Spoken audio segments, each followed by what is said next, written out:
Ngger, putuku, rungokno suarane angin lan gemricike banyu. Urip kuwi kaya mangkono, mili ora nate mandeg.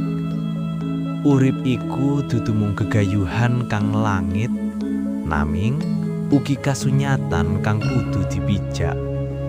Ana pepatah ngujar, urip iku mung mampir ngombe.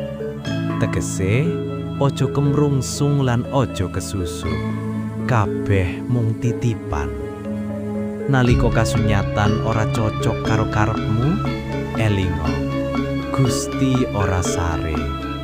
Saben loro ana tambane, saben peteng ana padange. Kaya wengi kang peteng dedet, mesti esuk bakal jedul srengenge. Ojo wedi karo kasunyatan sing pahit. Sabar iku mustikaning laku. Sabar lan narimo iku dudu tondo kalah, nanging tondo kuat. Wong sing kuat iku dudu sing ora nate tiba, nanging sing bisa tangi maneh saben kesandung. Yen kuwe ana ing dhuwur, elinga, ojo dumeh. Ojo dumeh sugih, ojo dumeh pinter, ojo dumeh kuwasa.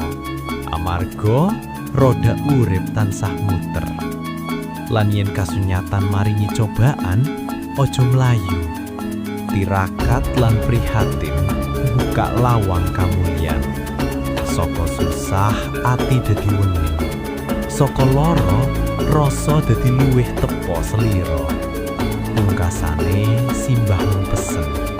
Urip sing becik iku dudu sing tanpa masalah, nanging sing tansah eling lan waspada, tansah syukur lan andhap asor, lan tansah percaya yen saben kasunyatan iku dalan tumuju kawicaksanan.